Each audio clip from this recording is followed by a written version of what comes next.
Assalamualaikum warahmatullahi wabarakatuh. Nama saya Ayundaria Statia dengan NIM 413210205, kelas LPI 2A pagi. Kali ini saya akan mempresentasikan laporan analisis dan laporan keuangan perusahaan manufaktur dari PT Kino Indonesia.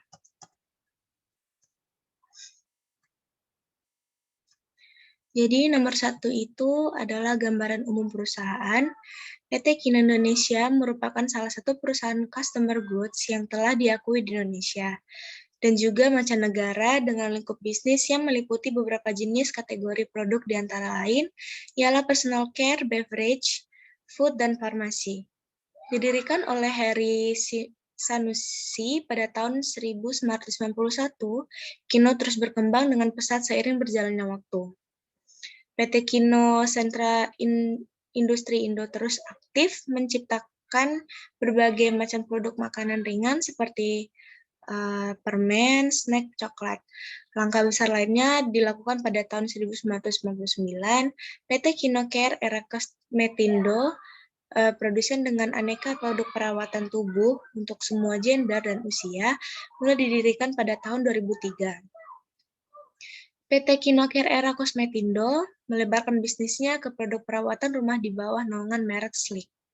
Kemudian PT Kino Indonesia juga melangkah lebih lanjut ke dalam industri minuman dan memproduksi makanan. Minuman berenergi yang bisa disebut Pentar, kualitas produk PT Kino Indonesia telah memenuhi standar kualifikasi internasional terbukti dengan meningkatnya permintaan pasar di seluruh Indonesia. Yang kedua itu ada analisa laporan keuangan.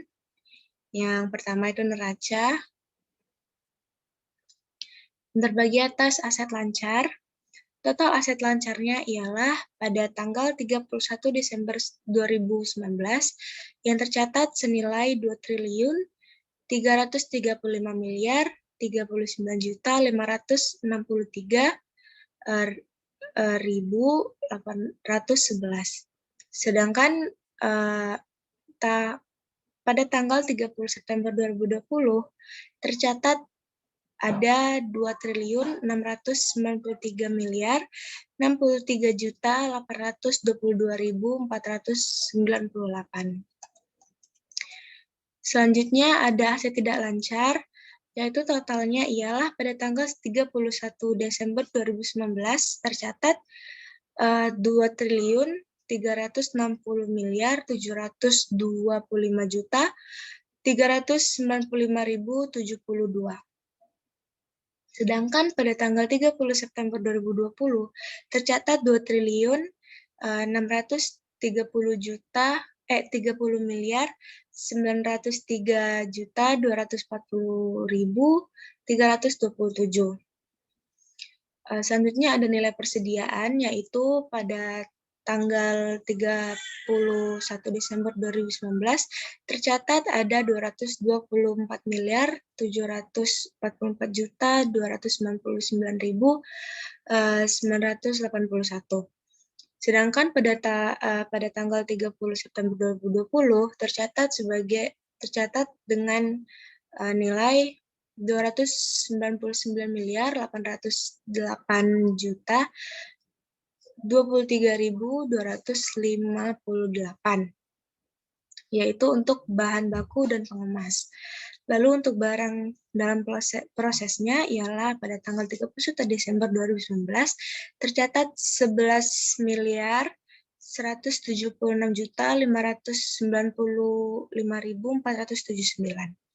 Sedangkan pada tanggal 30 September 2020 yaitu tercatat sebanyak 24.384.385.773.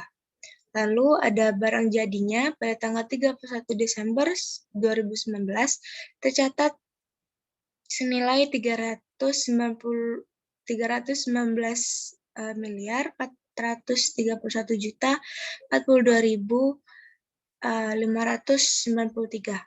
Sedangkan pada tanggal 30 September 2020 tercatat sebanyak 428 miliar 50 juta 690.240. Selanjutnya ada hutang. Hutang yaitu liabilitas jangka pendek atau utang jangka pendeknya pada tanggal 31 Desember 2019 tercatat sebagai 1.733 miliar 135 juta 623.684. Sedangkan pada tanggal 30 September itu tercatat senilai 2 triliun 119 miliar 38 juta 967.986. Selanjutnya ada liabilitas jangka panjang, yaitu pada 31 Desember 2019 tercatat sebanyak 259 miliar 767 juta 155.647. Sedangkan pada tanggal 30 September 2020 tercatat sebanyak 441 miliar 465 juta 542.787.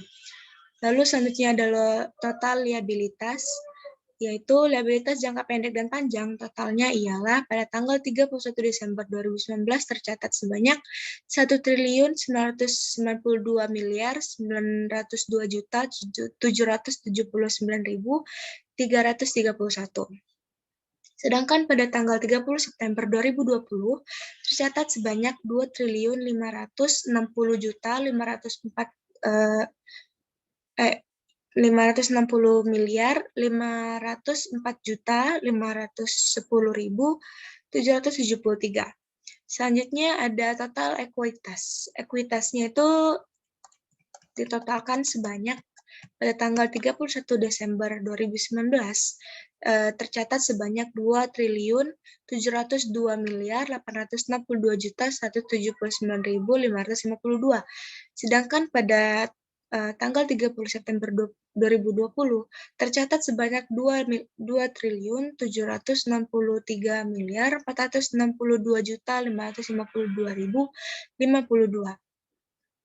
Selanjutnya adalah laba rugi, yaitu nilai penjualannya tanggal 31 Desember 2019 tercatat sebanyak 3.483 miliar 814 juta 313.482, sedangkan pada tanggal 30 September 2020 tercatat sebanyak 3.110 miliar 686 juta 92.880. Sedangkan laba perusahaan setelah pajak pada tanggal 31 Desember 2019 yaitu sebanyak 620